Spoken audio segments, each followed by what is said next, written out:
마태복음 5장 38절부터 읽도록 하겠습니다.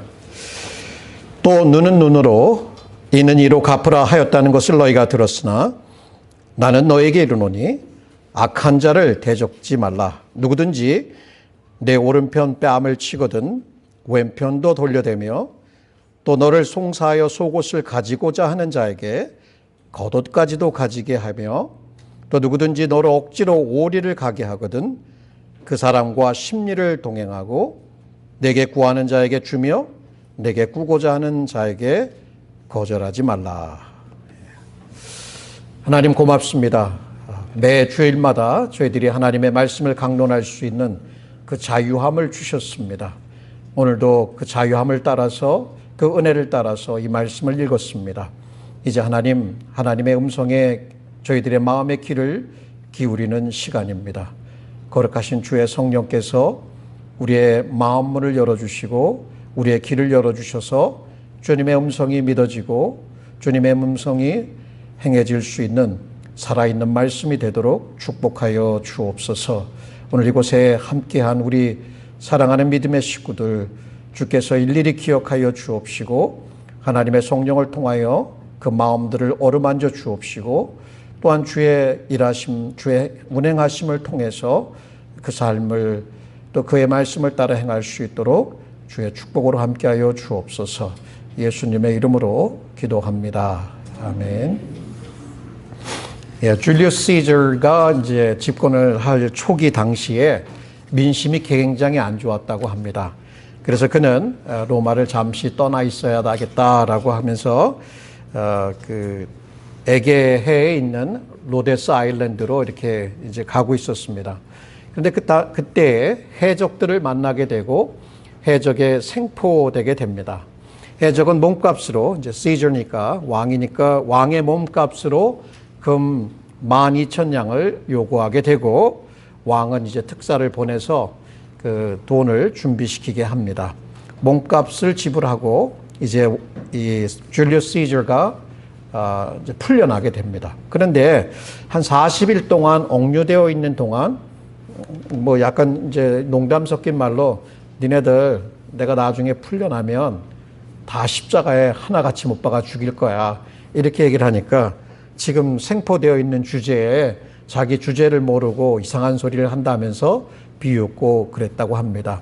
그런데 몸이 풀려나자마자 그가 즉시로 행한 것은 부대를 마련해서 그 해적들을 아주 집요하게 찾아 나선 겁니다. 마침내 그들을 다 생포해서 하나같이 십자가에 못 박아서 죽였다고 하는 그런 일화를 읽어보았습니다. 여러분 어떠십니까? 이 십자가라고 하는 것, 로마에서의 십자가는 이렇게 황제를 시해하려고 하는 아주 굉장히 악한 죄수들을 처형하는 그러한 그 상징물이 되었죠. 그리고 어떻게 보면은 그 냉혹한 그 정의, 공의를 실행하는 그러한 수단이 되었어요. 그런데 그게 어찌하여서 예수 그리스도를 처형하는 동일한 그 수단이 되었고 예수 그리스도께서 죄인들과 하나님을 화목케 하는 놀라운 은혜의 상징이 되었을까? 말할 수 없는 그 사랑의 상징이 되었을까? 하나는 냉혹한 정의를 실행하는 그러한 상징이 되었다면, 그 로마식이고, 그건 세상의 정의고, 또 하나는 사랑의 상징이 되었다. 이 두 가지 대조를 여러분 보시겠죠. 대부분 우리가 이 땅을 살아가면서 공이 필요한 것입니다. 정의가 서야죠. 질서가 서야죠. 그것을 부정하는 것은 아니지만 때로 우리 기독교인들은 그런 인간의 정의의 법을 초월해야 될 때가 있다는 것을 지난주에 우리 살펴보았습니다. 오늘 읽은 본문 말씀을 통해서 우리가 한 가지 꼭 붙들고 싶고 우리가 체험하고 싶고 또 그것을 따라 살고 싶은 진리가 있다면 하나님은 사랑이시다. 너무나 잘 알고 있는 가장 기초적인 기독교의 진리이십니다. 하나님은 사랑이시기 때문에 우리는 하나님의 사랑의 법으로 인간 정의의 법을 초월해야 한다. 이게 이제 어떤 의미인지는 또 우리가 적용할 때 잘 적용할 필요가 있겠지만 그러나 때때로 이 공의의 법 그거 이상으로 하나님의 사랑의 법이 요구되는 때가 있다는 것을 우리의 삶 속에서 경험으로 알고 있습니다.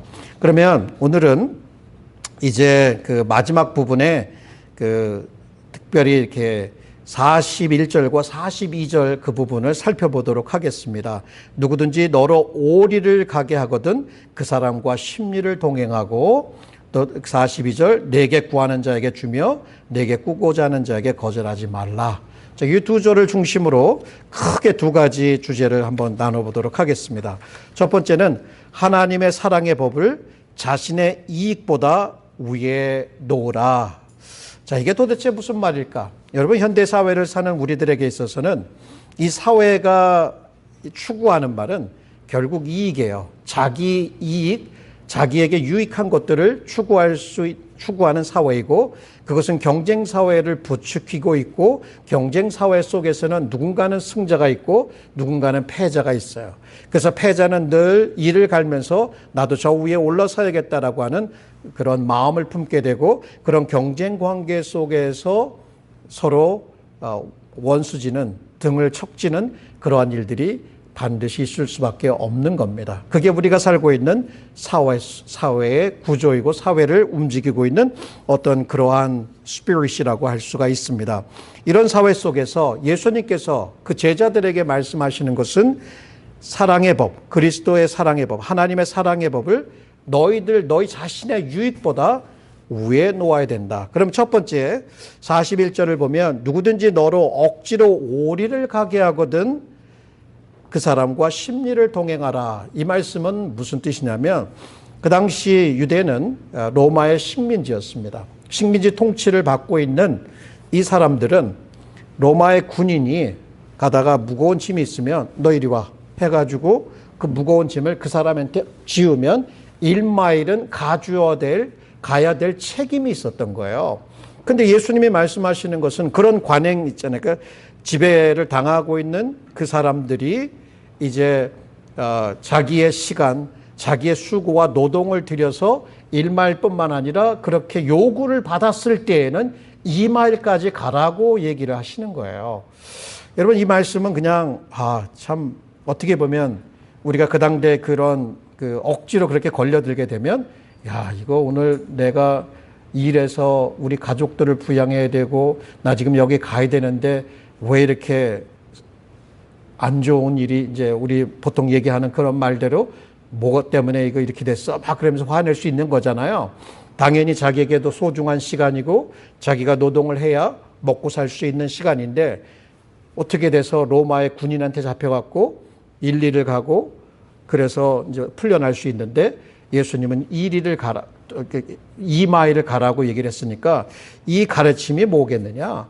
결국은 나의 시간이고 나의 노동이었지만 그거보다도 억지로라도 누군가가 너에게 그런 일을 요구하게 되면, 그거는 로마의 법에 따라서 합법적 일을 할지라도 너는 더 그 이상을 하라고 함을 통해서 그 너에게 주어진 시간과 노동, 수고라고 하는 것이 과연 궁극적으로 누구의 것이냐의 문제로 이렇게 쪼르면 이렇게 나오는 거예요.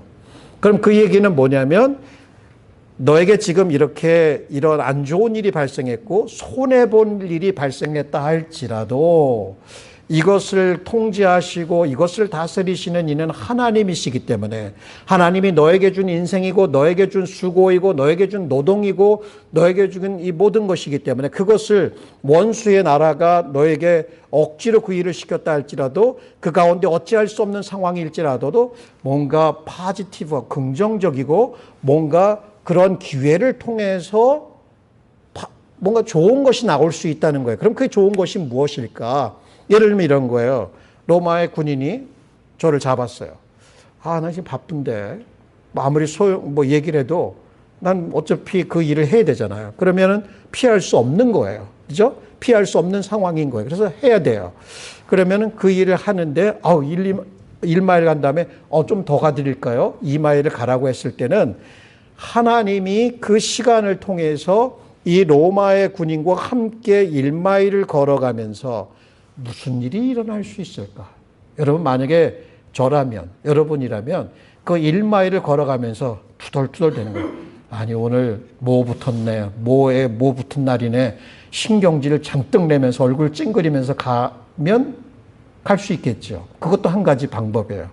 그런데 예수님의 말씀에 의하면 이리를 갈 정도면 싱글벙글하면서, 그 싱글벙글하는 건 좀 멍청하고 좀 미친 사람 같기도 하지만 그래도 적극적으로 그 일을 행하면서 좀 더 도와드릴까요? 이렇게 했을 때에 로마 군인의 입장에서 저와 여러분을 보면 이 사람이 이 사람은 예수 믿는 사람인데 보통은 다 찡그리고 싫고 곳까지 딱 멈추면 냅다 도망가던데 이 사람들은 도대체 어떤 사람이지? 뭘 믿는 거야? 이 사람들이 믿는 하나님이 이런 걸 가르쳐 주나? 예수가 이런 걸 가르쳐 줬나? 이거예요. 그러니까 결국에는 어찌할 수 없는 상황이고 피할 수 없는 상황이라면 좀 더 긍정적인 것, 결국은 그것을 통해서 그 사람에게 하나님 믿는 사람들이 어떠한 사람인지, 하나님이 어떠한 분이신지를 알려줄 수 있는, 몸으로 노동으로 보여줄 수 있는, 손해보는 상황에서도 그러한 것을 보여줄 수 있는 긍정적인 무엇인가를 생각하면서 그 일을 감당해라고 하는 거예요. 참 말은 근사한데 여러분 실제로 여러분 상황에서 오늘 급한 일이 있는데 누군가 도움을 청해요. 이거 안 하려고 하니 양심이 약간 껄리기도 하고 또 하려고 하니 내 시간 이거 난 반드시 이거 해야 되는데 왜 귀찮아 죽겠네. 딴 사람한테 저기 하지. 그런 일이 있을 수 있잖아요. 우리 관계성 속에서. 그러면은 그래도 내가 할 수밖에 없고 또 교회에도 어떤 일이 있을 때 그 일 할 수밖에 없고 내 시간이 이렇게 쪼들리는데 내가 꼭 나만 해야 돼? 저 사람들은 하지도 않는데? 이런 불평이 날 수 있는 상황이에요. 만약 해야 된다면, 만약 피할 수 없다면 여러분이 그것을 통해서 사람들과 함께하는 사람들, 여러분에게 요청한 사람들에게 어떠한 신앙을 보여줄 거예요. 결국은 여러분과 제가 믿는 그 하나님이 과연 어떤 분이시냐를 보여줄 수 있는 행동으로, 말로, 관계로, 헌신으로, 희생으로 보여줄 수 있다는 거예요. 근데 제가 이렇게 얘기를 하지만 저가 이렇게 말할 수 있는 자격은 안 돼요, 여러분. 너무 이게 어려운 일이거든요. 작은 거 하나라도 난 내 시간에 해야 돼. 이거 어쩔 수 없는 거야. 이 어쩔 수 없는데 왜 나한테 이거를, 그러면 투덜투덜하면서 그러면서도 끌려가듯이 마치 기잡혀서 끌려가는 식으로 했단 말이에요. 그거 하고 예수님의 말대로 오리가 아니라 십리도 가. 그러니까 결국 뭐예요? 너의 시간, 너의 노동, 너의 수고 그거 네 거 아니야. 하나님이 맡겨준 거야. 하나님 거니까 하나님이 다 갚아주실 거야 라고 하는 기본적인 그 믿음이 있어야 이거를 기쁘게 감당할 수 있는 거예요. 왜냐하면 현대사회 속에서 내가 손해보는 장사 누가 하려고 하겠어요. 손해보는데 당장의 것을 손해보지만 그러나 사람들의 마음을 얻고 신뢰를 얻고 혹 한 영혼이라도 참되신 하나님을 만나고 그분께 영광을 돌릴 수 있다면 그거야말로 희생할 수 없는, 컴프로마이즈 할 수 없는, 타협할 수 없는 놀라운 가치가 있는 것이다. 이게 바로 기독교가 말하는 이 윤리인 거예요. 참 윤리인 거예요. 이거는 세상이 이해를 못해요. 이거는 저런 손해보는 장사를 하고 멍청한 것들, 멍청하다는 소리를 들을 수밖에 없어요. 그런데 깊이 파고 들어가면 모든 것을 통치하시는 하나님의 섭리 가운데 반드시 그 사람의 믿음과 그 사람의 손해보지 않도록 하나님께서 갚아주실 것이라는 거예요. 자, 그 다음에 두 번째는 뭐냐면 이 42절에 보게 되면 내게 구하는 자에게 주며 내게 꾸고자 하는 자에게 거절하지 말라. 이게 말은 이렇게 짧고 아주 간명한데 과연 이 말씀을 그대로 실천할 수 있을까? 이 말씀의 배경은 이거예요. 쉽게 얘기하면 이거는 내게 있는 모든 것을 다 사람들에게 주라는 얘기가 아니에요. 자기의 개인 소유를 가질 수 있어요. 기독교는 그것을 인정해요. 그렇지만 자기에 있는 소유가 누구 거냐? 그게 내 거가 아니라 하나님이 맡겨주신 것이다라는 이 청지기 의식에서 시작을 하는 것이고, 또 청지기로서 우리는 그것을 나만을 위해서 축적하는 것이 아니라 함께 더불어서 나눌 수 있는 그것을 가져야 된다는 거예요. 그래서 자기 자신의 소유에 대한 그 권리를, 내 거잖아요. 내 거라고 계속 하니까 싸우잖아요. 이거 안 잃어버리려고 계속해서 싸우니까 사회의 갈등, 이 구조가, 이런 갈등들이 다 여기서 나오는 거잖아요. 근데 기독교인들은 그거를 나누는 거예요. 포기해 주는 거예요. 이게 제일 어려운 부분 중에 하나요. 그럼 이 말씀의 배경이 되는 본문이 있어요. 그게 신명기서 15장 7절부터 11절 말씀이에요. 한번 이 말씀과 오늘 예수님의 말씀이 이렇게 연결이 되는 겁니다. 한번 들어보세요. 내 하나님 여호와께서 내게 주신 땅 어느 성읍에서든지 가난한 형제가 너와 함께 거하거든 그 가난한 형제에게 내 마음을 강팍히 하지 말며 내 손을 움켜쥐지 말고 반드시 내 손을 그에게 펴서 그 요구하는 대로 쓸 것을 넉넉히 구워주라. 이런 얘기예요. 그러니까 이 사람은 죽을 지경이에요. 그러면 그 죽을 지경에 여러분에게 도움을 청하고 여러분은 충분히 있다라면, 아, 내가 이걸 왜 해? 내가 너 누구 안다고? 너 나한테 이거 갚을 거야?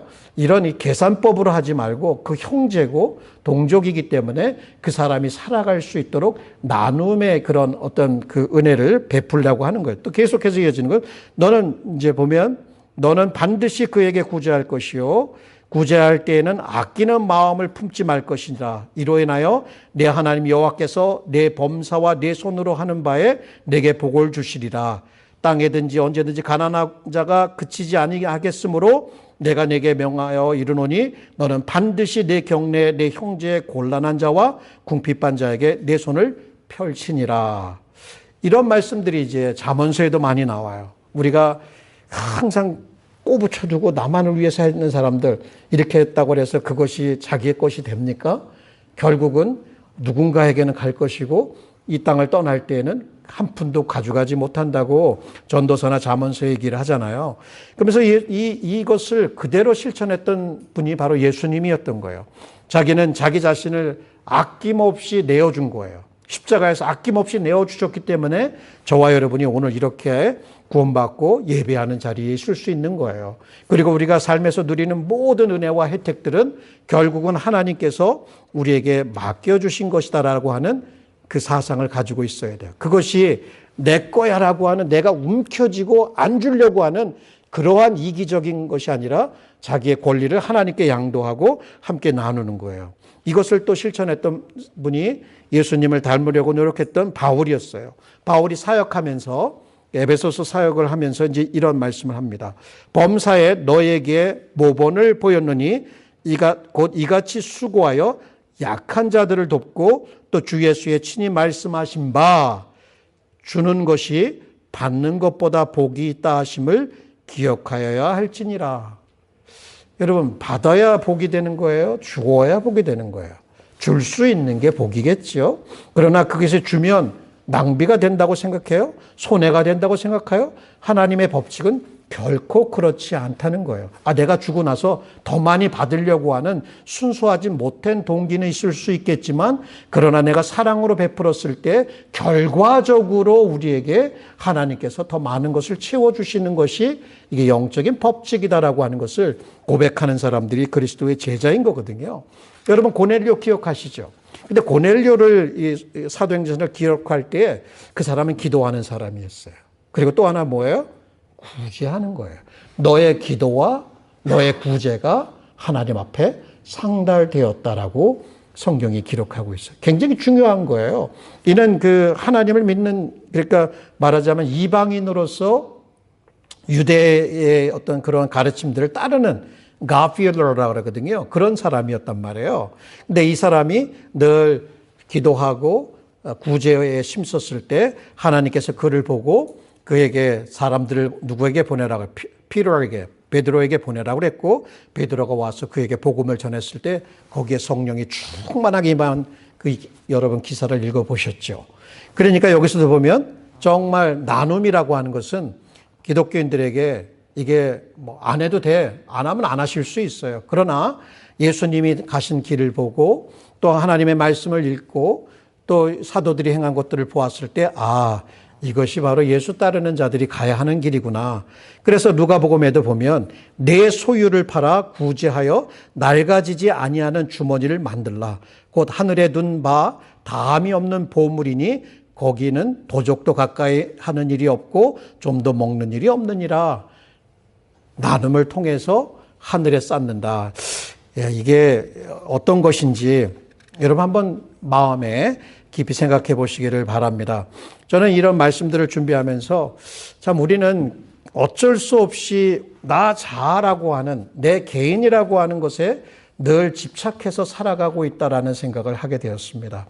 여러분 내 소유라든지 내 시간이라든지 나의 잡이라든지 내 사업장이라든지 내 자녀들이라든지 내 교회라든지 내 것이라고 하는 자기중심적인 사고, 자기중심적인 어떤 가치관, 이것에서 벗어날 수 있어야 자기를 부인하고 그리스도의 십자가를 지고 그리스도를 따르는 것이 되는 건데 이게 좀처럼 되질 않아요.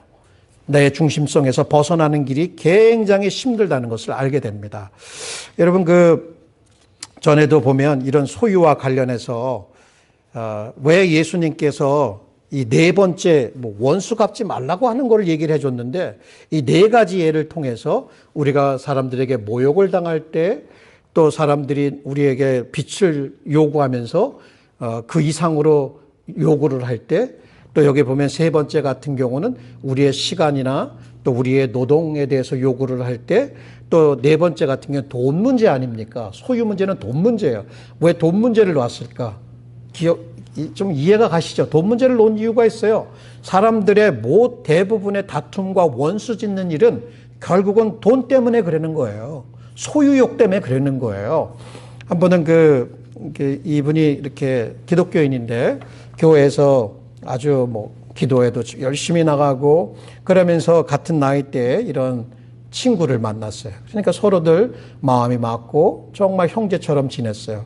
근데 이 형제가 이제 사업에 투자한다고 하면서 이 사람은 이제 은퇴할 나이가 됐는데 그 은퇴금으로 모아뒀던 돈을 이렇게 좀 빌려주면 투자를 해서 그 이익금을 주고 또 그 이익금으로다가 노후에도 쓰고 또 자녀를 미국으로 유학 보냈는데 그 유학 비용도 좀 도와주고 이런 이제 얘기가 오고 간 거예요. 그러니까 늘 같이 기도하고 기도에도 빠지지 않고 그러니까 신실한 사람으로 믿고 그 돈을 거기다 투자를 했어요. 투자를 했더니 어떻게 됐을 것 같아요, 여러분? 잘 되면 좋죠. 쫄딱 망한 거예요. 그러면서 같이 교회 다녀. 같은 교회 생활을 하고 그런 거예요. 이 사람도 어쩔 수 없는 거예요. 다 망했으니까. 자기가 망하고 싶어서 망한 건 아니잖아요. 그러니까 이제 그때부터 이 우라가 치밀어 오르는 거예요. 내가 은퇴 자금으로 모아놨는데 내 자녀 교육비로 인해서 교육비 도와주려고 했던 건데 너 때문에 내가 다 망하게 됐어. 이 우라가 치밀면서 잠을 못 자요. 그리고 막 이 분노가 올라오는 거예요. 이러니까 이 신앙생활이 이게 완전히 망그러지고 관계도 완전히 망그러지고 건강도 완전히 망그러진 거예요. 근데 어느 날 기도하는데 하나님께서 얘기하는 거예요. 그를 용서해라.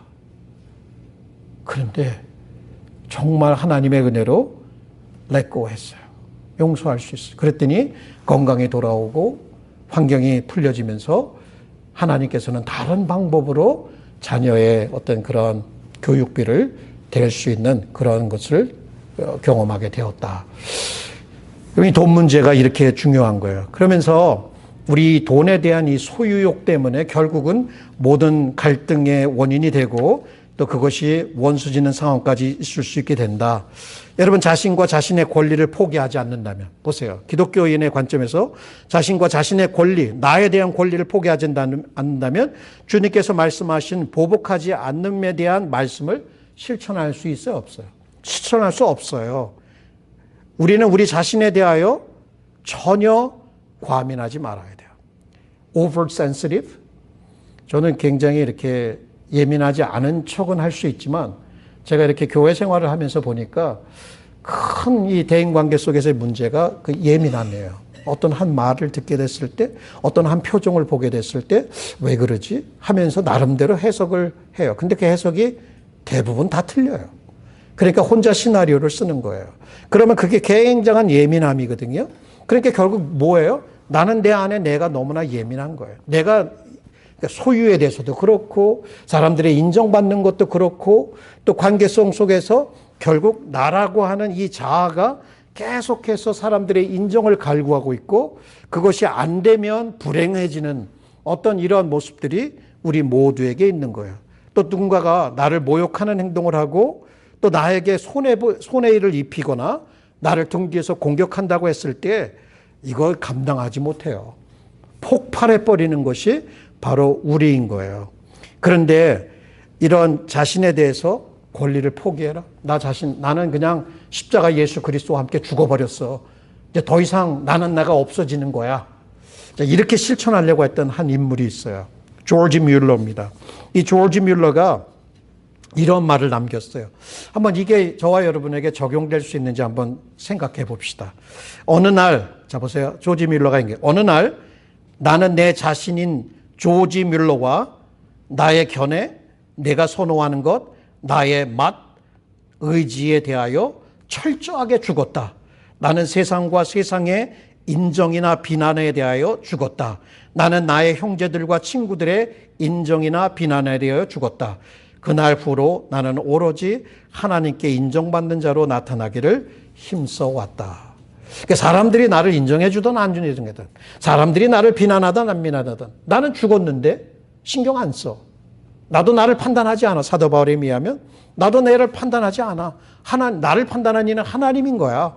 이 말인 거잖아요. 말하자면 고린도전서에 나오는 말씀. 그렇다면 이게 가능할까? 진짜 힘들어요. 그래서 우리가 늘 하나님 앞에 우리 자신을 돌아볼 때에도 우리 자신이 어떠한 상태에 있는지, 여러분 교회 생활하거나 또 직장 생활 또 가족 간에도 이런 것들이 늘 있어요. 그래서 사람들의 말에 발끈하는 거, 또 그것을 또 가지고 굉장한 이렇게 사람들이 생각하고 의도하지 않은 것까지도 모든 것을 다 아는 사람처럼 비판하고 판단하고 결론 내리고 관계를 단절해버리는 이러한 성향들에 대해서 오늘 여기 보면 뭐예요? 나의 시간, 나의 수고, 누군가 들어와갖고 방해를 하고 내가 해야 될 일을 딱 멈춰버렸다. 어떡하겠어요? 그리고 내가 있는 소유에 대해서 이거 내가 써야 될 곳이 있는데 그래도 이거 나눠? 이런 유혹들이 있잖아요. 그것에 대해서 예수님께서 보여주신 것은 바로 십자가였던 거예요. 괜찮아. 나눠도 돼. 어찌할 수 없으면 기꺼이 그것을 감당하는 거야. 그것이 하나님께서 다 보시고 계시고 하나님께서 갚아주실 것이다라고 하는 거예요. 그래서 여기도 보면 사도 바울이 하신 말씀도 보면 이제 예수님에 대한 말씀이에요. 저가 모든 사람을 대신하여 죽으심은 산자들로 하여금 다시는 저희 자신을 위하여 살지 않고 오직 저희를 대신하여 죽었다가 다시 사신 자를 위하여 살게 하려 하십니다. 이제는 우리 자신을 위해서 사는 것이 아니라 하나님을 위해서 사는 거예요. 근데 중요하게 알아야 될 것은 우리가 하나님을 위해서 살면 손해보는 게 아니라 그것은 우리가 우리 자신을 위해서 사는 것, 이기적으로 사는 것 그 이상으로 더 풍성한 삶이 거기에 담겨져 있다는 거예요. 우리는 우리를 위해서 정말 살아보세요. 한번 살아보시면 그 끝이 어디가 될까? 그런데 하나님을 위해서 살면 그것이 진정으로 나를 위한 삶이었다는 것을 깨닫게 될 거예요. 여러분, 그래서 저는 이 말씀이 굉장히 중요하다. 나에 대한 권리 이런 것보다는 상대를 향해서 혹은 그것이 원수라 할지라도 내게 손해를 미치고 나를 모욕하나 할지라도 그 사람을 위해서 무엇인가를 베풀어 줄 수 있어야 된다. 여기 조지 크레망소라고 하는 그러니까 1차 대전 때 프랑스의 총리를 2번 연임하는 사람이 있었어요. 근데 이 사람이 이제 1차 대전을 종결짓는 그러한 조약에 상당히 상당한 역할을 했던 사람인데 베르사유에서 이제 모임이 있었을 때 이 사람이 우드로프 윌슨의 그 고문을 만나기 위해서 이제 차를 타고 가고 있었어요. 그때 여기에 불만을 품은 무정부주의자였던 에밀 코땅이라 이름이 콧땅이래요. 제가 이제 영어로 보니까 카틴인 줄 COTTIN인 줄 알았더니 이게 프랑스 발음식으로 콧땅이래요. 제가 어떻게 알았을 것 같아요? 책 GPT를 하니까 그렇게 보여지더라고요. 이게 프랑스 발음이야, 이렇게. 그래서 제가 저는 이거를 어떻게 했냐면, 조르제즈 이렇게 읽으려고 그랬더니 프랑스 발음은 조르주 크레망소 이렇게 읽는 거래요. 그러니까 에밀 콧땅한테 저격을 당한 거예요. 그리고 확 차가 이제 피해 갔을 거 아니에요?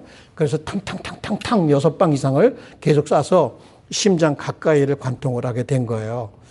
그럼 이 정도 되면 총리를 죽이려고 하면 당연히 이 사람은 사형감이에요. 사회에서 사형시켜 했을 때 이 클맹소가 뭐라고 했는지 아세요? 참 놀라운 사람이에요. 이런 사람도 있어요. 이 사람이 그러는 게, 난 괜찮아. 저 사람 보니까 이 8년형을 주라 그랬어요. 8년형. 감옥에 가되 8년형을 받으면서 어디다가 배치를 하냐면 사격대 있죠, 사격대. 사격대에 가서 총연습 좀 더 시켜. 그러니까 제대로 된 놈으로 쓰려고 그러는 거예요. 그러니까 자기의 권리를 대통령 같은 최고 지도자의 권리를 만약 그 관점에서 생각했다면, 야, 쟤는 쟤뿐만 아니라 가문까지 싹으로 다 죽여버려. 이렇게 되는 거잖아요.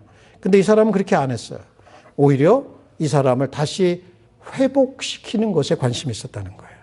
이게 바로 기독교적인 이 가르침이거든요. 참 놀랍죠.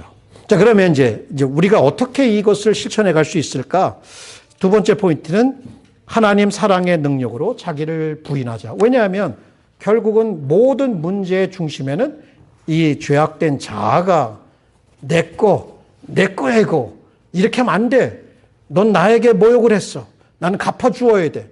내 소유에 대해서, 내 시간에 대해서 손해를 입혔어. 난 가만히 있을 수 없어. 너는 반드시 응징하고 말 거야. 이런 스피릿이 아니라 결국은 내가 죽으니까 하나님의 사랑으로 자기를 부정하고 부인하는 거예요. 저는 이 부분을 성경 전체의 가르침에서 좀 뽑아보았어요. 그래서 이것이 되기 위해서는 결국은 그리스도의 십자가 사랑으로 돌아와야 돼요. 아니, 내가 누구야? 나 같은 사람을 여러분 한번 신앙생활 하면서 바닥을 친 적이 있어요?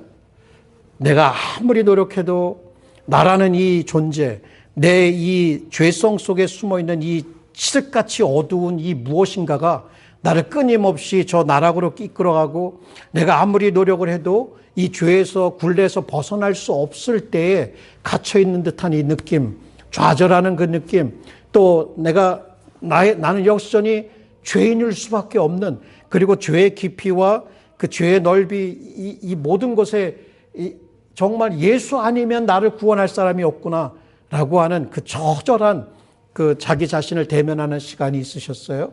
그리고 혹시 여러분 이런 삶의 관계가 무너지면서 누군가 이 말씀대로 살려고 하는데 이것을 도저히 아무리 노력해도 기도해도 내 마음이 변화되지 않고 누그러지지 않는 자신을 보면서, 아니 이건 뭐지? 하나님의 말씀은 이렇게 얘기하는데 나도 이렇게 살려고 노력은 하는데 왜 변하지 않지? 라고 하는 처절한 이 자기의 민낯을, 자기의 죄악된 그 민낯을 대면해 본 적이 있느냐? 근데 그럼에도 불구하고 나에게 찾아오셔서 내가 너를 사랑했고 내가 너를 위해서 십자가에서 죽었고 나의 사랑은 완전하고 너는 내 딸이고 너는 내 아들이고, 아니 이렇게 세상 사람은 아무도 그렇게 하지 않는데 어떻게 하나님이 나를 이렇게 받아주실 수 있을까? 어떻게 하나님이 나를 용서하시고 끊임없이 할 수 있다라고 격려해 주시고, 이게 그리스도의 십자가 사랑인 거예요. 완전해요. 여러분이 뭘 한다고 그 사랑이 커져요? 여러분이 죄를 졌다고 그 사랑이 덜해져요? 아니에요. 그 사랑은 그것으로 완전하기 때문에, 그 사랑 때문에 우리가 지금도 살아가고 있는 것이에요.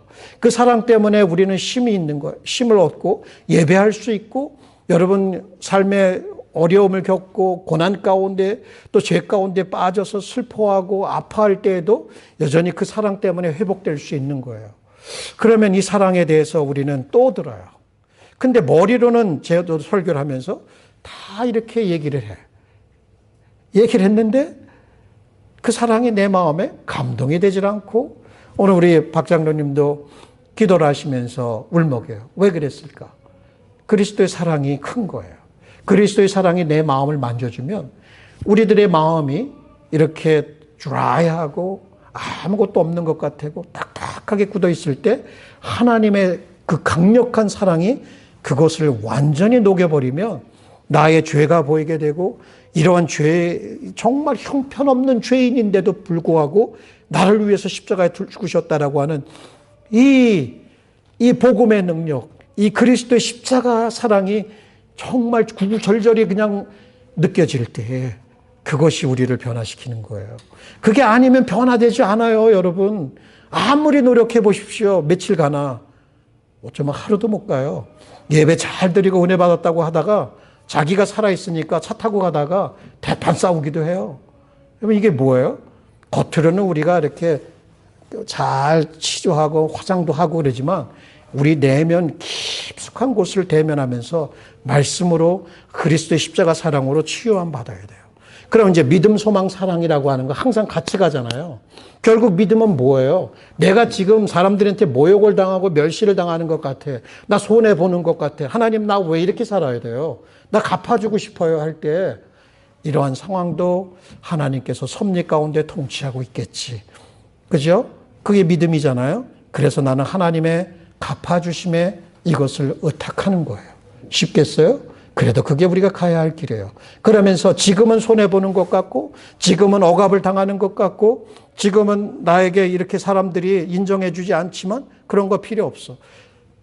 심판주이신 예수께서 다시 오실 날이 있을 것이고 그날에는 이 모든 것을 잘못된 불의와 잘못된 부조리를 바로잡아 주실 날이 있을 거야. 이게 소망 아닙니까? 믿음은 하나님의 섭리를 믿고 맡기는 것이에요. 내 원수 갚는 것을 하나님 앞에 의탁드리는 거예요. 그렇지만 이런 것들이 바로잡히는 날이 있겠어요, 없겠어요? 그날에는 반드시 있는 거예요. 여러분, 그것이 바로잡히는 날이 반드시 있어요. 그것을 소망하는 거예요. 그리고 끝에는 우리가 사랑으로 가는 거예요. 근데 이 사랑이 우리에게 실제가 되려면 실제가 될 때까지 그 사랑을 구할 필요가 있어요. 그 사랑이 어떤 것인지 이해할 필요가 있어요. 여기 보면 사도 바울이 에베소서에서 그 에베소 둘로 나뉘어졌잖아요. 이방인 신자와 유대인 신자. 이들을 화합하는 게 뭐예요? 그리스도의 십자가였어요. 화평이었어요. 그것을 교리적으로 하나님의 말씀으로 그리스도의 비밀이라고 하면서 가르쳐줬어요. 친절하게 가르쳐준 다음에 3장 마지막 편에 가면 뭐 하는 줄 아세요? 사랑이에요, 사랑. 여기에 이렇게 기도를 하는 거예요. 사도 바울의 기도가 이거예요. 너희가 사랑 가운데서 뿌리가 박히고 터가 굳어져서 능히 모든 성도와 함께 지식에 넘치는 그리스도의 사랑을 알아 그 넓이와 길이와 높이와 깊이가 어떠함을 깨달아 하나님의 모든 충만하신 것으로 너에게 충만하게 하시기를 구하노라. 하나님으로 우리 같은 죄인이 하나님의 임재로 충만해진다라고 하는 것은 결국 하나님의 사랑으로 충만해지는 거예요. 우리를 위해서 십자가에 달리신 그리스도의 사랑이 우리의 영혼 깊숙이 들어와서 우리의 생각을 바꾸고 우리의 감정을 바꾸고 우리의 의지를 바꿀 때에 어떻게 기도해야죠. 기도하면서 나 자신을 돌아보아야죠. 나의 연약함을 돌아보아야죠. 그리고 그럼에도 불구하고 나를 사랑하시고 용서하시고 회복하시고 여전히 나에게 위로하시고 나에게 힘을 주셔서 이 믿음의 삶을 살아갈 수 있도록 하시는 이 하나님의 놀라운 이 완전한 사랑을 묵상도 해야 되고 무릎 꿇고 기도해야 되고 그것이 나의 삶을 움직여가는 실제적인 능력이 될 때까지 우리는 그 사랑을 붙들고 의지하고 생각하고 묵상하고 마음이 가득 채워지고 냉랭했던 마음이 따뜻해질 때까지 그 사랑을 구해야 되는 거예요. 여러분 그것이 있다면 우리가 어떻게 될까요? 이러한 경쟁과 비인간에 대한 이러한 세상 속에서 여러분 뭘 바라겠어요? 여러분에게 진정한 위로와 격려가 되는 게 뭐겠어요?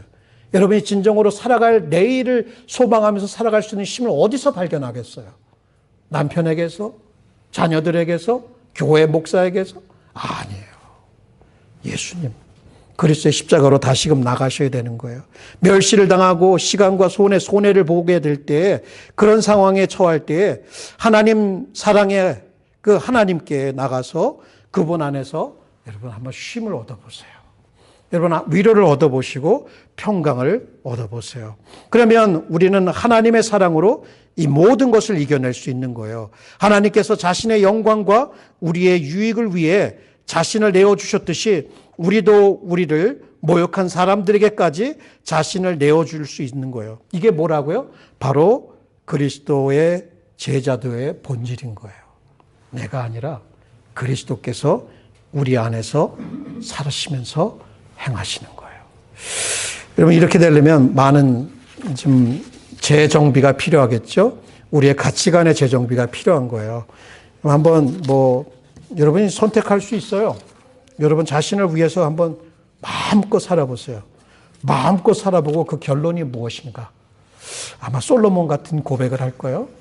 모든 것이 헛되고 헛되니 헛되도다. 그러나 손해보아도 괜찮아. 그래, 이럴 수 있지.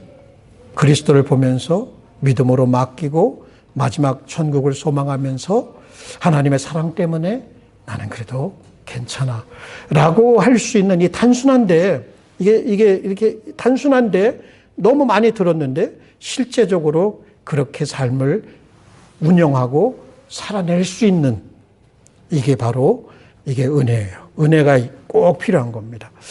여러분 제가 2011년 6월 20일자 아티클이 있어요. 기사가 있는데 이 기사에 이제 참 놀라운 그 기사가 하나 실렸어요. 이게 뭐냐면 여러분 2001년도 9/11 사건 때에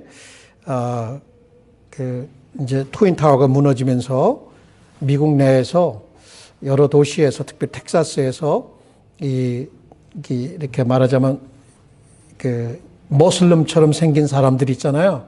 그러니까 이제 아랍 사람들 이런 사람들 모슬림 사람들을 공격하는 일이 있었어요. 그때 41살 먹었던 마르티 스트롬이라고 하는 사람이 있었어요. 이 사람이 이제 국가가 해야 될 일을 하지 않는다. 내 손에 내가 이 정의를 세워야 된다.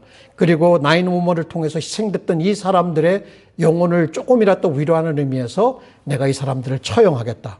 그래가지고 컨비니언스 도 이런 가스 스테이션을 이렇게 돌아다니면서 이 아랍 사람들처럼 생긴 사람들을 총격을 가해가지고 죽인 거예요.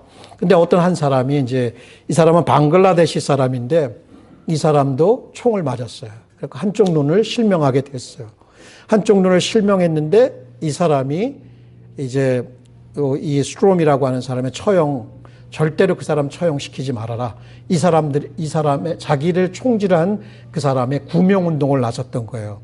그래가지고 without hate, the world without hate, 미움이 없는 세상, that world이라고 하는 걸 만들어가지고 이 사람 구명운동을 이제 나섰던 거예요. 그때 이 무이안이라고 하는 방글라데시 무슬림이 한 말이에요. 한번 들어보실래요? 우리는 마크 스트롬의 사용을 원치 않는다. 내가 분명히 말할 수 있는 것은 내가 공격을 받은 후 내가 재건하려는 나의 새로운 삶에 마크 스트롬의 사용보다 더욱 치명적이고 고통스러운 것은 없다는 것이다. 우리가 더 낫고 평화로운 세상에서 살려면 혐오와 폭력의 순환을 깰 필요가 있다. 믿기는 용서가 최선의 방책이며 이것은 이러한 악순환을 깨도록 도움을 준다. 나는 오래전에 마크 스트롬을 용서했다. 그는 무지했고 옳고 그름을 분별할 수가 없었다. 만약 그랬다면 그러한 일을 저지르지 않았을 것이다. 그는 변호사를 통해서 자기의 이 마음을 전달해 주도록 얘기를 했어요. 변호사가 이런 얘기를 마크 스트롬에게 했을 때 그는 그 자리에서 눈물을 흘렸죠. 내가 죽이려고 했던 그 사람이 나를 구명하기 위해서 도저히 믿을 수 없는 일이었던 거예요. 이 사람은 한 1년이 지난 후에 이제 이런 글을 남겼습니다. 자기가 참 자기 행동에서 후회를 한다고 하면서도 여전히 그의 신념 속에는 이것이 남아있던 거예요. 그게 뭐냐면 이거예요. 내가 저지른 일은 증오에서 나온 범죄가 아니다. 그것은 열정과 애국의 행위며 나라에 대한 헌신의 행위며 보복과 안갚음의 행위이다. 그 행위는 평화시에 행해진 것이 아니라 전시에 행해진 것이다. 나 마크 스트롬은 2001년 9월 11일에 죽은 수천 명의 희생자들을 위하여 어느 정도의 형평과 공의를 이룰 필요를 느꼈다. 여러분, 이게 두 가지 다른 가치관이죠. 그런데 오늘 이 모슬림이 보여줬던 그 모습이 바로 예수님께서 오늘 본문을 통해서 말씀하시는 거예요. 참 놀라워요. 우리하고 다른 모슬림인데도 불구하고. 그러면 우리는 무엇일까? 우리는 기독교인으로서 이 후자에 속하는 마크 스트롬처럼 얘기를 해야 될까? 나의 것, 내 권리, 그죠? 내 소유, 내 시간, 원수들이 나를 이렇게 모욕해? 그러한 일들이 없을까요? 충분히 있어요. 가까운 데서부터 교회에서, 사회에서 충분히 있어요. 그럴 때에 여러분, 예수 그리스도의 십자가를 다시 한번 생각합시다. 우리와 같은 죄인들을 위해서 자기를 아끼지 아니하시고 내어주신 그 십자가의 놀라운 사랑이 어떤 것인지를 다시 한번 묵상하면서 그것이 우리의 마음 가운데 우리 자신에 대한 그 예민함, 과민함을 포기하고 우리 자신에 대한 권리보다도 하나님의 영광을 위해서 하나님의 뜻과 영광이 그 말씀이 이루어질 수 있도록 하는 그러한 쪽으로 우리의 마음을 옮겨달라고 기도할 수 있을 것입니다. 우리는 조금씩 그러한 이 성경의 라이프 스타일, 성경의 이 가르침들을 우리의 삶 속에 행해 나갈 때 놀라운 변화가 있을 거예요. 분명히 변화가 있어요. 거기에 또 보람도 느낄 것이고 행복도 느낄 거예요. 그러나 마음의 아픔도 있을 것이지만 그 아픔을 치유하시는 하나님의 놀라운 은혜를 분명히 경험하게 될 것입니다. 여러분, 이 말씀으로 설교를 맺도록 하겠습니다. 애매히 고난을 받아도 하나님을 생각함으로 슬픔을 참으면 이는 아름다우나 죄가 있어 매를 맞고 참으면 무슨 칭찬이 있으리요. 오직 선을 행함으로 고난을 받고 참으면 이는 하나님 앞에 아름다우니라. 잠깐 또 하나님 앞에 기도하는 시간을 갖겠습니다. 어려운 말씀을 다루었는데 이 말씀 속에 그냥 모르겠어요. 다른 것보다도 우리 다시 한번 우리의 마음을 그리스도의 십자가 곁에 내려놓고 우리 일생 살아오면서 혹시 척지고 원수지고 또 우리의 마음을 아프게 했던 사람들이 여전히 우리의 마음에 살아남아서 우리를 끊임없이 괴롭히고 있다면 그런 거 다 주님께서 걷어가시고 우리에게 치유함을 또 우리에게 회개함을 또 우리에게 용서함을 그래서 누군가를 회복시킬 수 있고 누군가를 그리스도께로 인도할 수 있는 그러한 사랑의 능력을 우리로 한번 맛보게 해달라고 다 같이 좀 기도했으면 좋겠습니다. 우리 다 같이 기도하십시다. 하나님, 오늘 이 말씀을 저희들에게 해주셨습니다. 왜 이런 말씀을 하시는지요? 우리가 용서할 사람들이 있나요?